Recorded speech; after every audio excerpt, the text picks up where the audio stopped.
Welcome to Gift of Life, the Organ Transplant podcast. These are the stories of those who have received, given, and who are waiting for the gift of life, organ transplantation.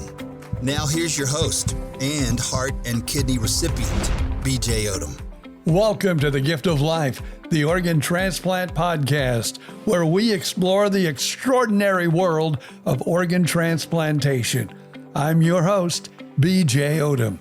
Each week, we share inspiring stories and introduce you to remarkable individuals sharing their own transplant stories. On this, episode 37, we share the incredible journey of Dawn, whose path to kidney health has been long, challenging, and ultimately life-affirming. Diagnosing the right issues and recognizing the signs when something felt wrong were pivotal moments in her story. Throughout her journey, Dawn has worked tirelessly to ensure she had insurance coverage for treatments and the essential anti-rejection medications, navigating the complex realities of organ transplantation. It's now time to get to know Dawn just a little better and find out more about her story.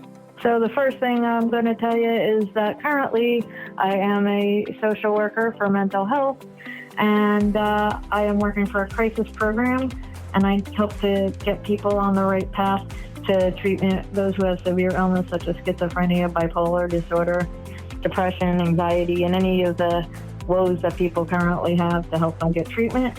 And part of my story actually explains how I got to doing what I'm doing via the route of my kidney disease and transplant. Oh, so it sounds like that wasn't your beginning field, but like I said, we'll find out as we get into the interview today, right? Right. So, so things started out there a little bit differently than what I originally planned to do, because I was kind of young, not a child, but I was kind of young when the symptoms started. So I'll tell you a little bit about the beginning before I get into the transplant part. Okay, so how did the story begin, if we may ask this morning? Okay. Sure. So it started really with some symptoms that I did not know were kidney disease. There were no support groups or online information, basically, when I started, because it was about 25 years ago. So they didn't have online groups or all the information out there as readily as they do now. So it started when I was about 16, 17 years old. I had to get a physical before I went off to college.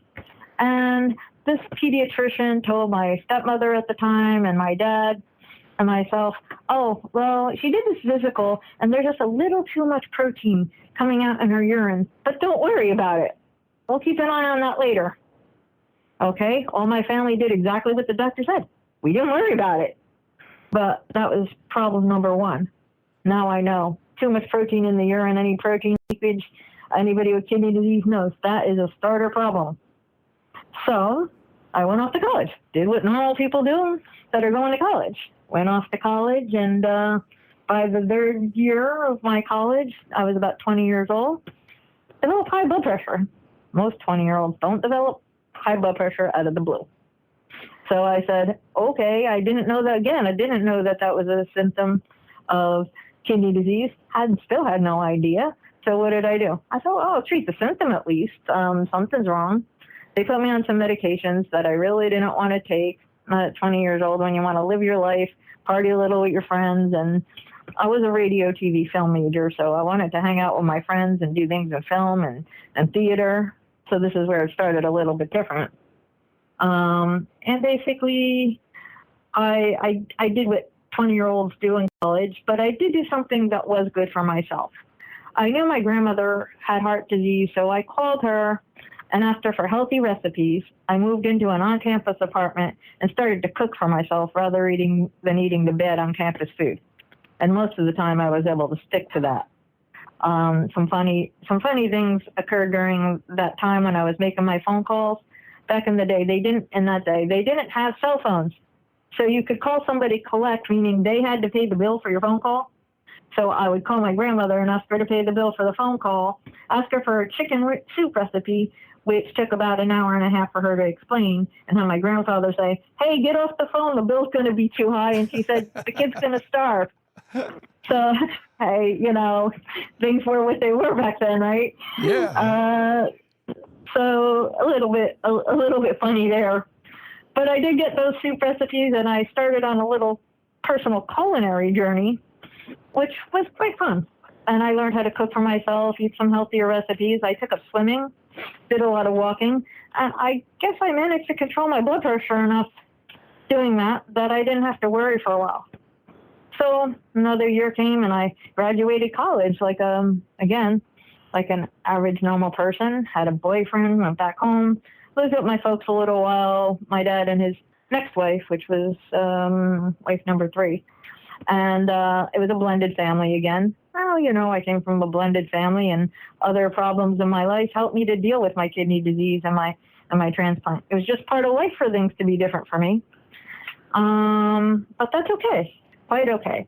So, I went home, my family and the kids that she had and kids that dad had, and had a pretty good life for a little bit.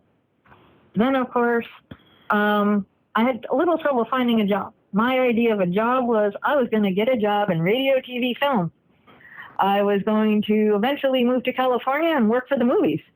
This was what was in my head with a VA in radio, TV, film. Little did I know how hard it was going to be to find a job.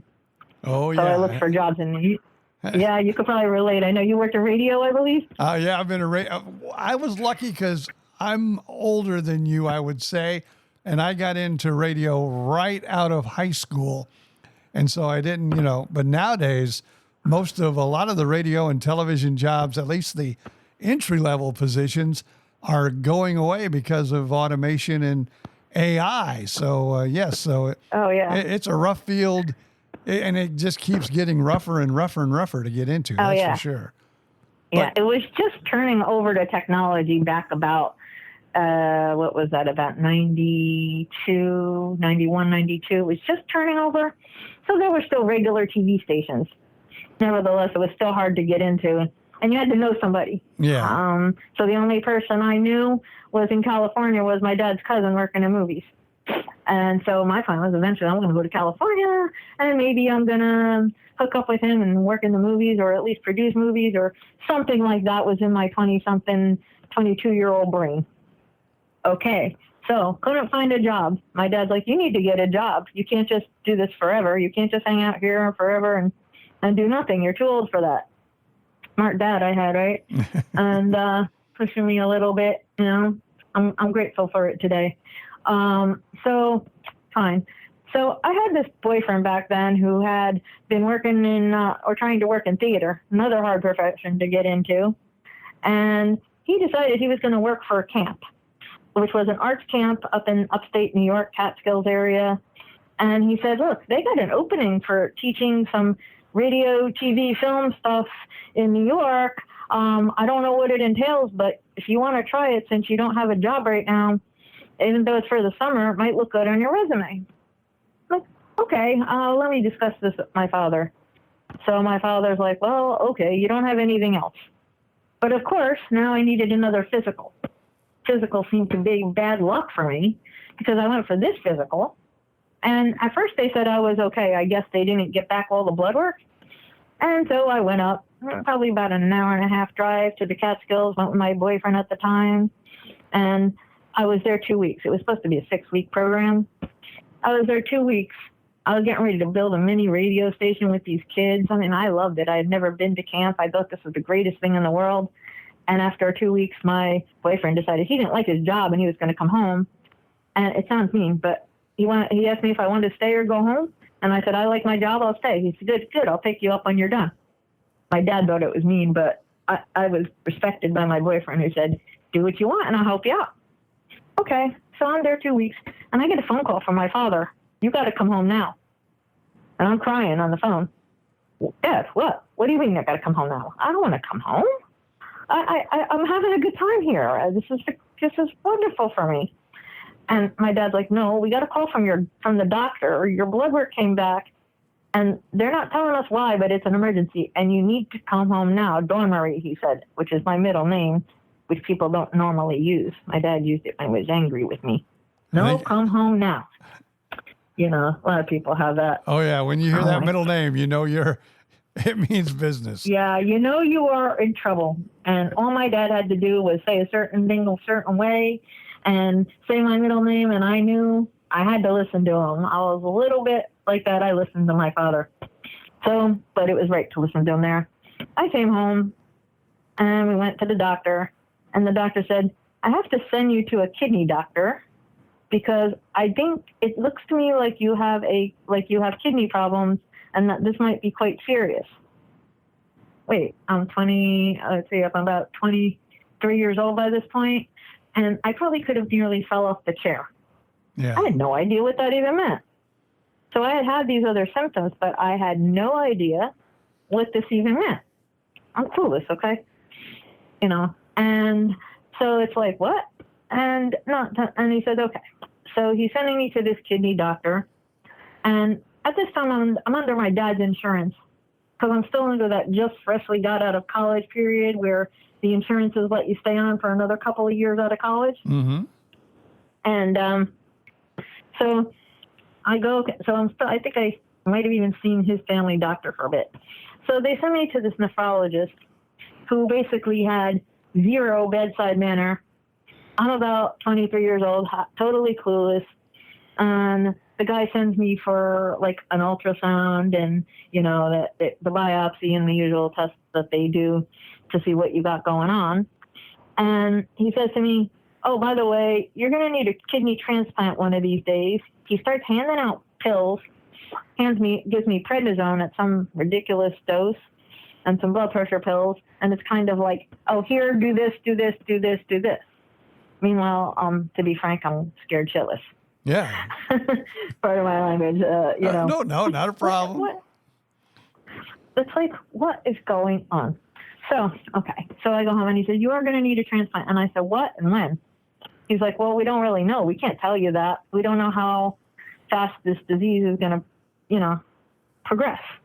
Because they hadn't quite figured out what I had yet until they get back some other results from the biopsy and some other tests. They said, well, you know, we'll figure out down the road. So I really didn't like this doctor. And, but I did what I had to do. And so my dad says to me, look, you know what? Now there's a new problem. You can't just go look for a job in your field because it's taking too long. You need to look for any job with insurance. Okay, so there goes that dream. I guess we got a new thing to deal with. So therefore, I guess that dream of radio, TV, film has probably got to be put on hold a while, if at all. Mm-hmm. So he says, because in a couple of years, you're going to be off my insurance and you need to do something. Okay, well, so much for that. Good thing he told me that. And, you know, I go home and when the guy said to me, you're going to need a transplant, and he said, you're going to need to find somebody who could be a living donor. And I didn't know anything about that. He said, he was just like, ask people, ask your family. There was no online look for a living donor. There was no living donor match programs, none of the stuff that they have now. Usually it was your family if you got a living donor or some really close friend of the family. Otherwise, you were stuck on dialysis until your name came up on a list. Right. So basically, I said, okay, fine. So I went about and I found out that's not the proper way to do things, but it's better to talk about it rather than ask, but I did. So I asked my father and found out later he couldn't do it because he had heart disease and ended up with a quadruple bypass about a little bit after I had my transplant. Then I found out that my mother couldn't be a donor. My mother was a match. Sadly, my mother found out that she had the same disease, which ended up being focal segmental glomerulosclerosis, or people know it as FSGS. We were the only two people in the family who had that rotten luck. So she cried very hard that she couldn't give me a kidney, and I said, don't worry about it. If I need a kidney, then the right one will show up. Yours just isn't the right one. Take care of your health. So it ended up being a good thing for her that they found out that she had it so that they could treat it. And eventually she ended up with a transplant and dialysis, which is another story. So I said, okay. So then my aunt, her sister wanted to give me a transplant kidney from her, and her psychiatrist wouldn't let her because she had suffered from a deep depression some years before that. So there was very rigorous testing for donors, and there still is as far as their health, mental and physical health. So I had to accept that this was my fate. I did get early listing before I went on dialysis, but it may have helped a little bit on the list. I don't know, but right now it doesn't matter. So anyway, that was that. So much for living donation, right? Right. So after that, I basically said, okay, now what do I do? So I did. So I made a decision. I was looking for jobs. And this is sort of how I got to where I am today, but a bit way back. I got a job at a moving company called Mike's Moving Company in Jersey City, New Jersey. And it paid pretty good. It had pretty good insurance. So more or less for 20-something years old, and I wasn't in kidney failure, it made me happy. I got to go on some vacations, and I got to do some things I wanted to do. I still wasn't thinking about kidney disease, even though they told me this. Mm-hmm. Still wasn't at the top of my head. Wasn't quite like, okay, I got this yet, because I really didn't see a lot of symptoms. I took the medication to control the blood pressure, and it didn't really click yet. And like a lot of people, Okay. though, in their 20s, I would say, I remember myself even, and I was even a sickly child. But sometimes I think when you're in your 20s, you still have that feeling that you're invincible. So it probably helped you being young to stay in that mode, I would say, possibly. Yeah. I was still conscious enough to, to eat pretty good, to try to exercise, to do what I could. But I still figured I was 20-something years old and I was going to live my life. It didn't dawn on me that life had to change into crisis mode yet. It wasn't there yet. I'm not sure it ever really got there for a long time, to be honest.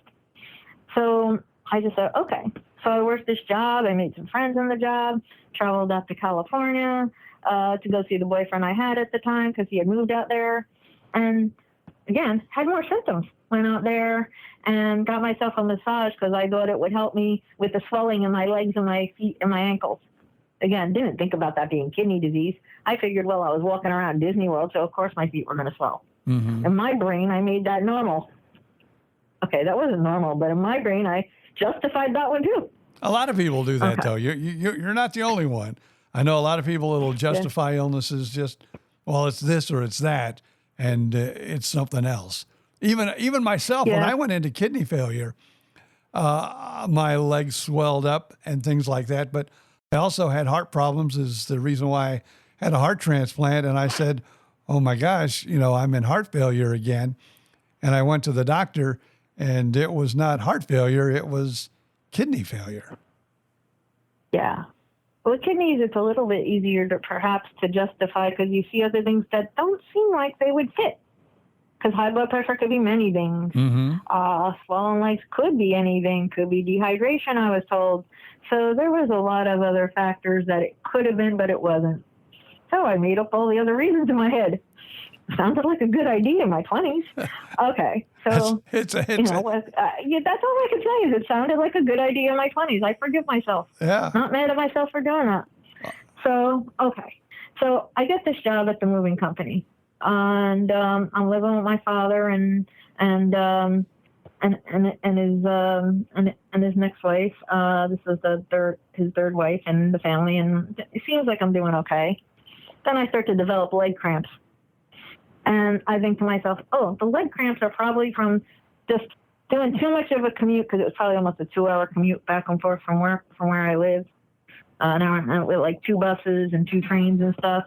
And I'm probably dehydrated and tired. Again, making excuses for myself. Great. The only thing I couldn't do was they were going on a ski trip, him and his wife and the kids. And she goes, you don't want to get a cramp in a ski boot, so it's best you don't come. You know what? I didn't know how to ski, didn't want to ski. So I guess it didn't matter to me. So it was fine.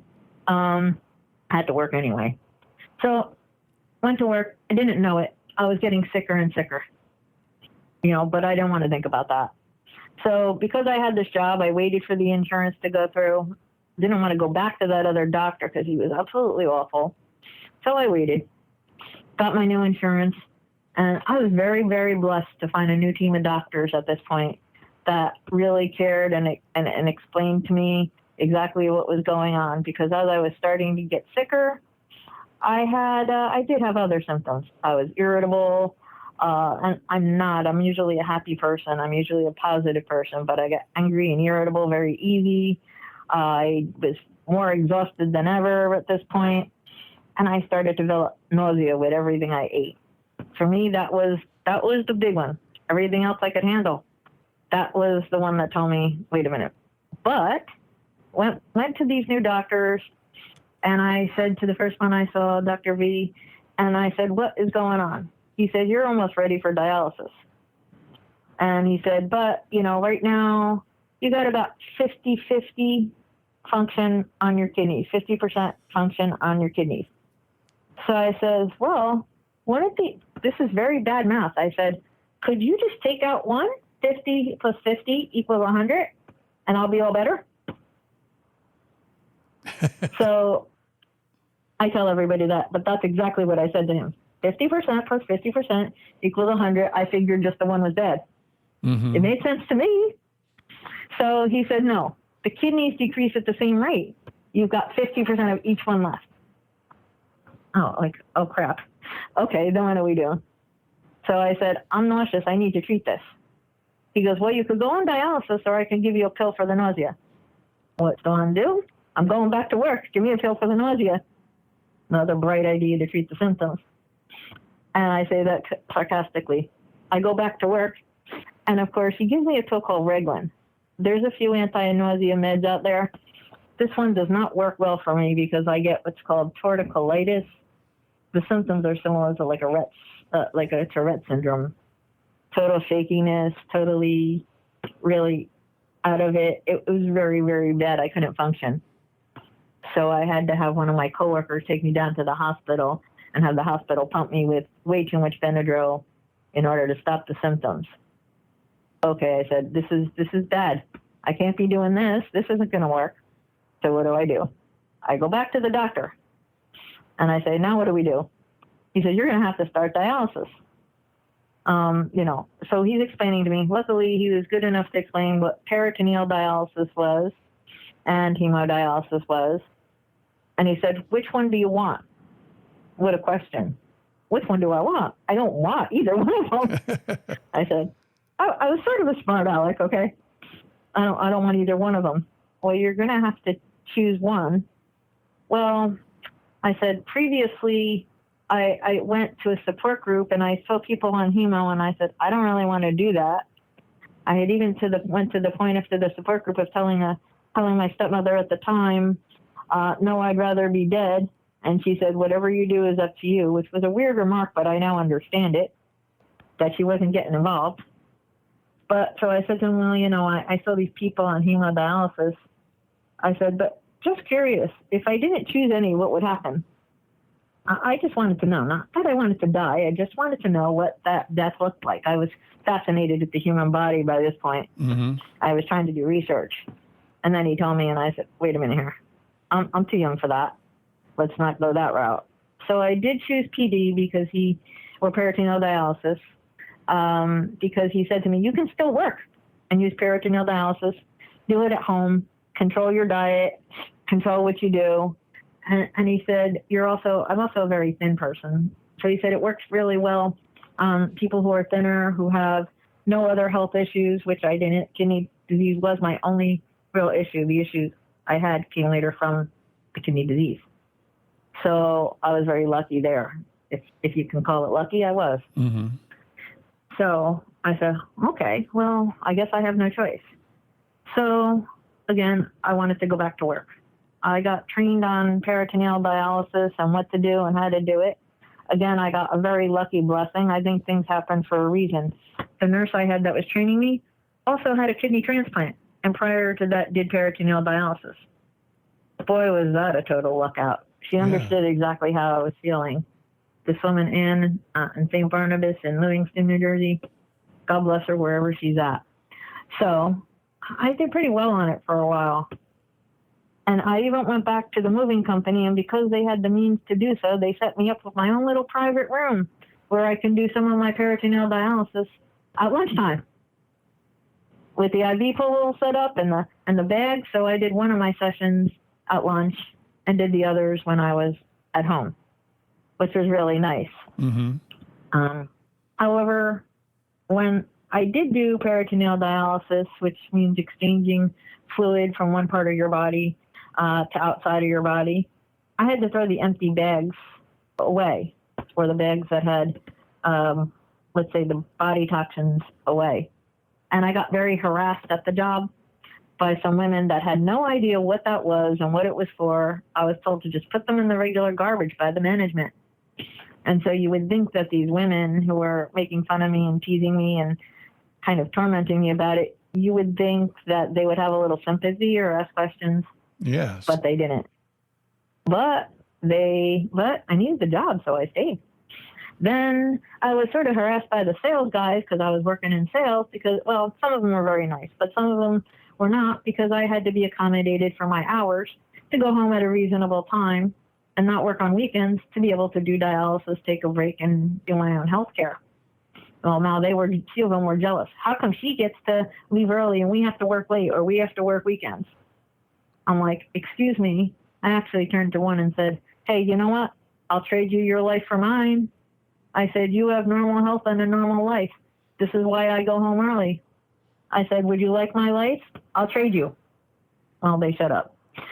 Yeah. So, people can be mean. So how long were you actually on dialysis then? So the PD lasted about 2.5 years.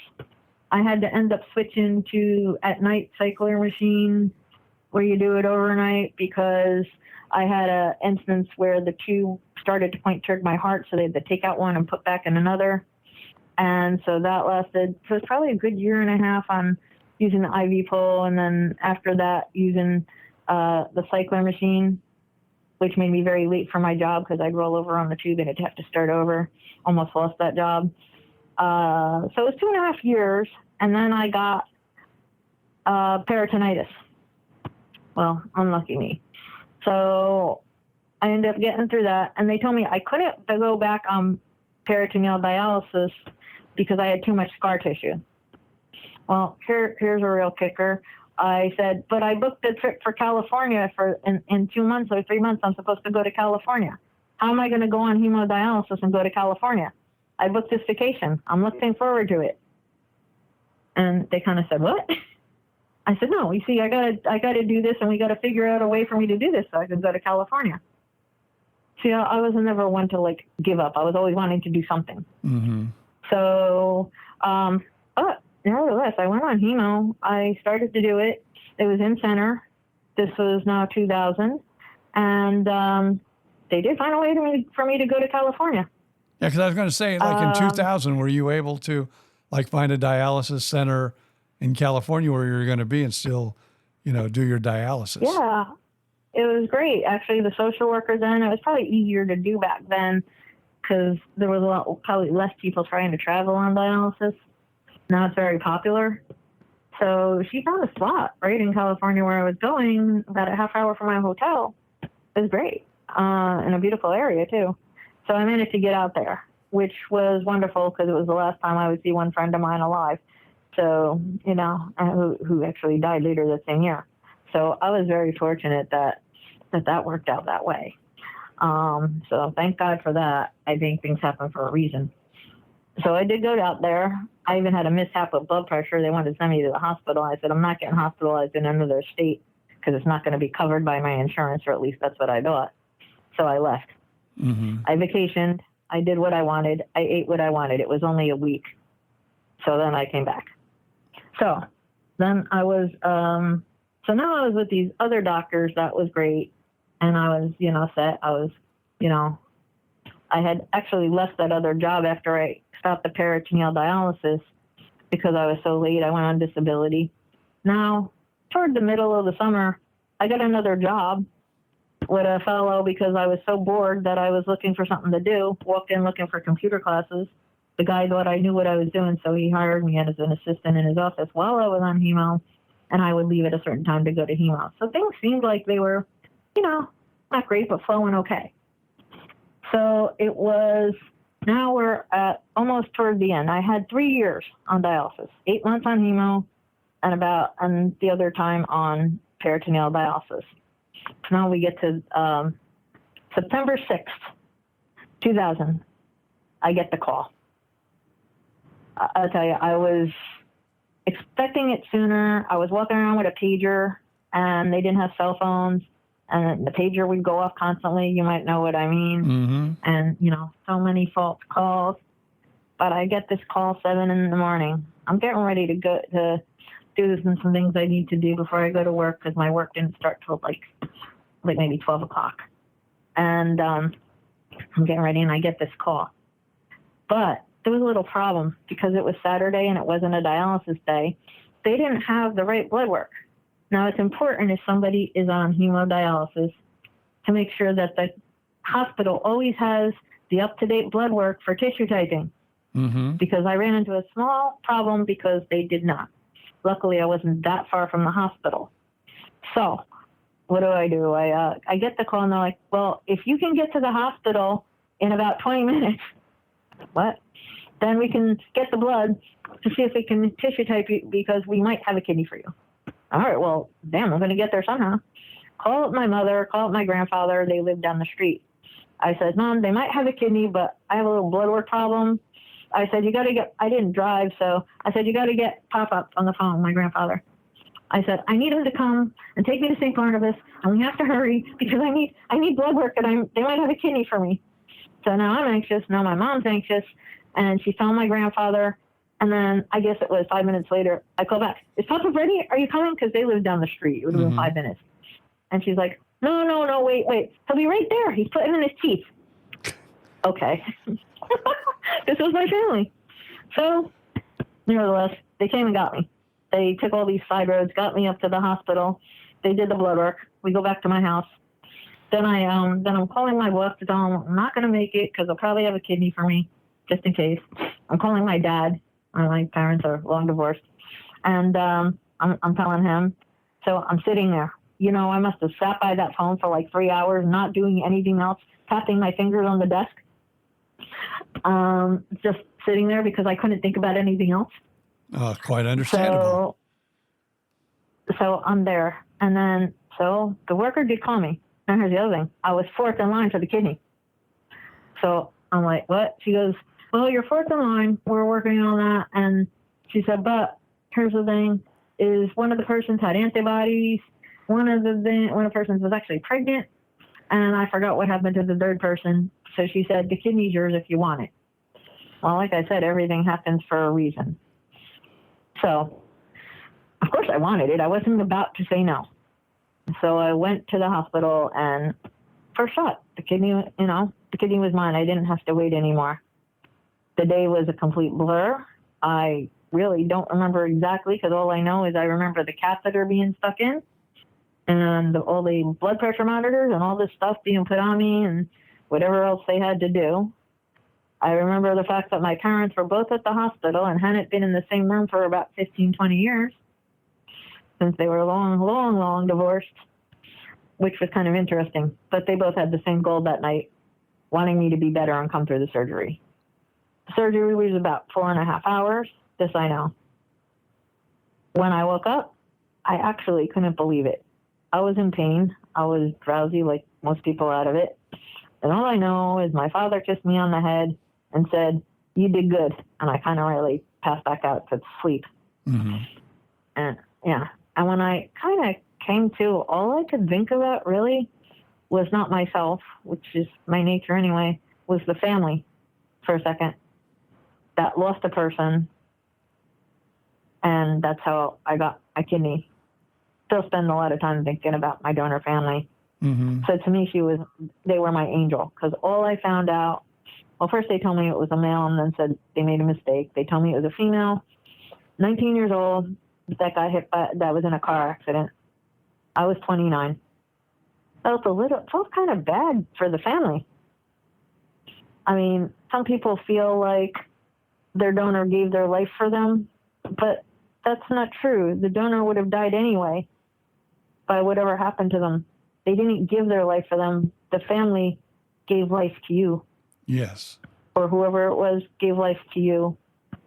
And that's the thing that affects us sometimes greatly, is to know that somebody lost another family member, for which I am still very sorry that they lost their family member, even though it saved my life and probably others, especially since she was a very young woman also.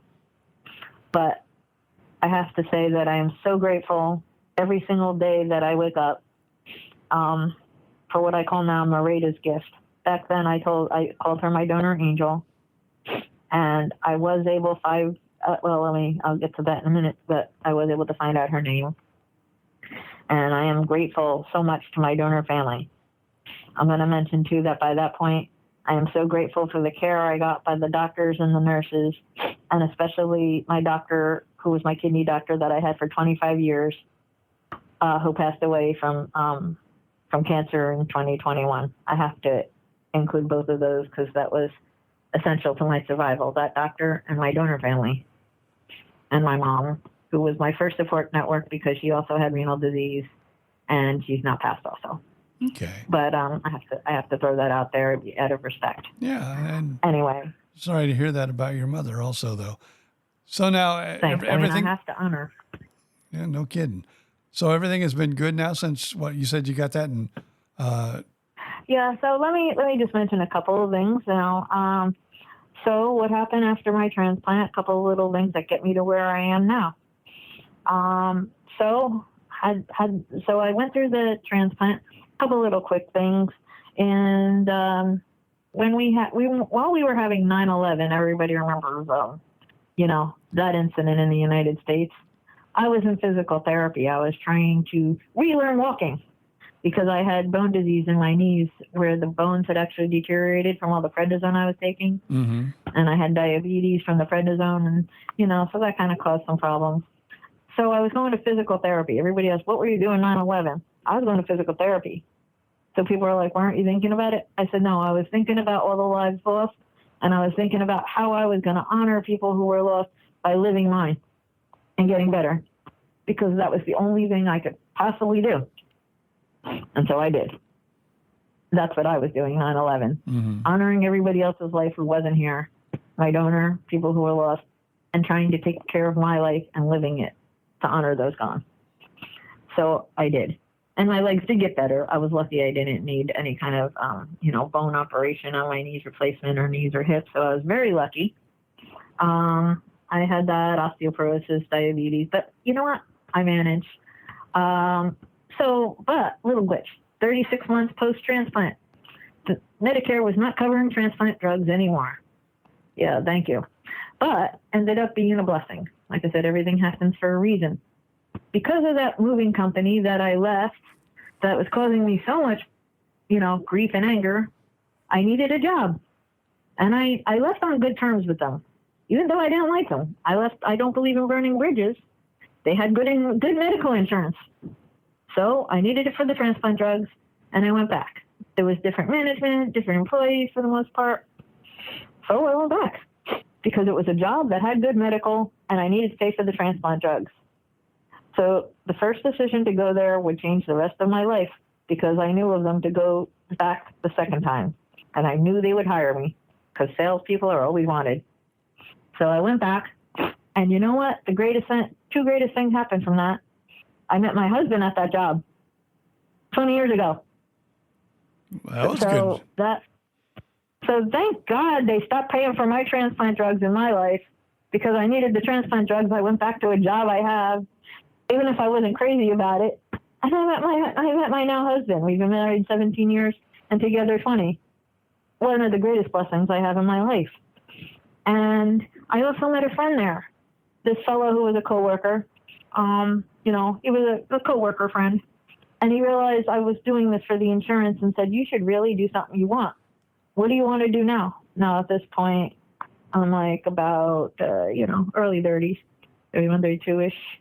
And he said, you should really maybe take a couple classes if you decide you want to do something else. I already had a bachelor's, but that dream kind of died, the radio, TV, film. That wasn't going to happen. And now I decided I want to be a social worker because social workers help me so much through my transplant and pre-transplant and the groups that they had, because there was nothing online. They were really a real benefit to me. So I said, I think I want to be a social worker. Or maybe a nurse, but a nurse wouldn't be a good idea, I said, because I'm immune suppressed. That seemed logical. I'll be a social worker. So he said, why don't you take a couple classes? He said, that's what I'm doing. I'm taking some other classes so I can get out of here too. Sales isn't for everybody. I thought about it, and that's just what I did. I had been thinking about doing something else. I just wasn't sure, but this guy kind of gave me the final nudge. And then I called my father, and my dad's like, well, what's stopping you? I said, money.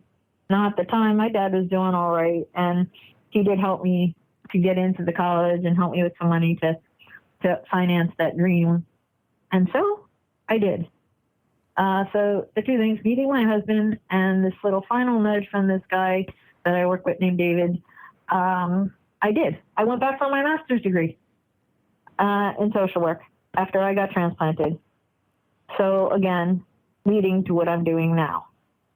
So that's just what I did. Got out of that job, ended up being a social worker, and I was going to be a dialysis social worker. Okay. That kind of went to the wayside because I ended up with an internship where the supervisor said, well, I don't know if you're going to like it. I didn't want to do mental health, but she said it's the only thing available at the time. So what happens? She sends me to this internship for mental health. I like it. And then I end up getting a job in it. I'm currently in my job for 16 years. Awesome. Now, have you helped? Have you had the chance to talk to anyone that had a transplant, or going through things that you've went through in the past and been able to help? Yes, in two ways. So sometimes I do get clients who have kidney disease. I also have had clients, because it's a general mental health place, who have family members who have had transplants. I do walk around when I'm in public. I mention my transplant a lot, and I get a lot of people telling me about their stories. The other thing is, if I get a chance to do any set up volunteering, I will. I'm also involved in a couple of groups. I do a group on Monday nights that involves women with transplants. It's a women's group. Transplant Nation. It's online. People with any kind of transplant. Mostly on the group right now is women with livers, and there's a couple of lung transplants, a couple of heart transplants, and a couple of us with kidneys. One young lady has a kidney and a liver.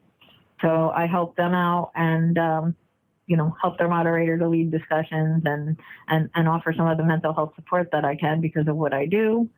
I also do grief groups on a Wednesday night. I assist the moderator there. It's a thing on Facebook called Grief Transitions. There's another RSN Renal Support Network. I'm involved in groups on there. I'm involved in the Sharing Network, a member of National Kidney Foundation, and AKF American Kidney Fund. I'm on there as well. But I haven't had the chance to do too much with that group. Sounds like you're doing some awesome work. Yeah. Well, I do what I can. I tell people because of my job, I don't always have the time and energy to jump in when everybody needs me because I do believe highly in self-care. I do find that a lot of transplanted persons with transplants want to jump out there and volunteer and help people because we've been given this gift of life. And I think that is the most beautiful thing. Yeah. And some people, they can't work like I do, and I understand that. But whether we work or volunteer, we got to make sure to give ourselves self-care. And I think if I can say anything to people out there is self-care, self-care, self-care, whatever that means for you. We want to give because we were given the chance to live again, but we have to make sure that we're stable enough to do it. We have to keep our doctor's appointments, take our pills, get some exercise, get good sleep, do all those things first because you don't want to run on empty.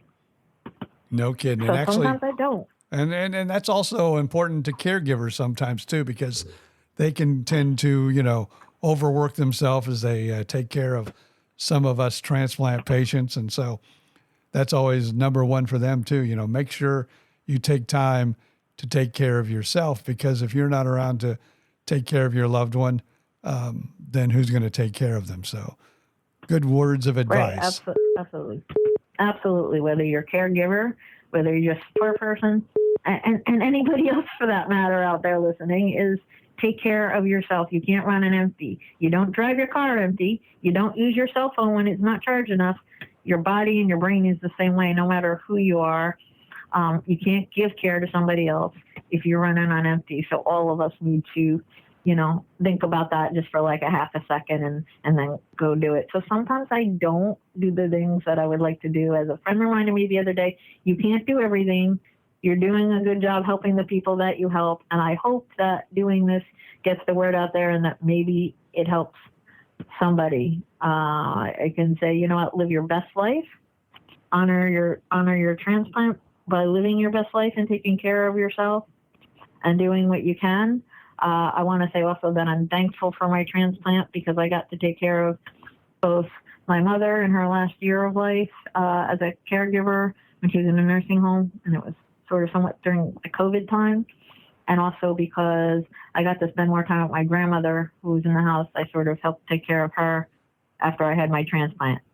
Sounds weird, but I did take care of myself first, but I did give them whatever I could, and I'm very glad I got to spend that time with them.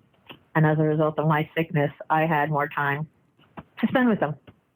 So, God is good. I can say that honestly. I'm a very spiritual person, and things happen for a reason. Everything in my life led to one thing after the other, meeting people one after the other who were nothing but gifts to me. Even the chance to do this is another gift to me. Yeah, I think, this is just the best way to look at it. I never said why me, because you only got to deal with what's today. Yep. Why me? Why not? Any one of us could get sick. I know you got sick at a young age. I got sick at a somewhat young age. Anyone, anywhere is something to be aware of. Could get kidney disease, heart disease. So it's important. I want to say to people, get your physicals. Get your physical exams. Get your checkups. Don't skip out. This way you can get treated early for whatever it is that you have. People think, I'm all right. I do that all the time. I'm all right. I don't have anything. Just try, because you know what? If they find things sooner, they can treat you sooner. And then what's going to happen is going to happen. Thank you so much, Dawn, for sharing your story with us today. And be sure to join us each week for a new heartfelt episode of Gift of Life, the Organ Transplant Podcast. If you have a transplant story, please email us because we'd like to hear your story. It's giftoflifepodcast@gmail.com. Again, giftoflifepodcast@gmail.com. Also, we're on Facebook, Gift of Life, the Organ Transplant Podcast. Also, don't forget to share this episode with others and tell them about the Gift of Life podcast. It'd be so appreciated. So until next time, I'm BJ Odom. Thank you so much for being a part of our journey and reminding us all to appreciate each and every day and treasure the extraordinary gift of life.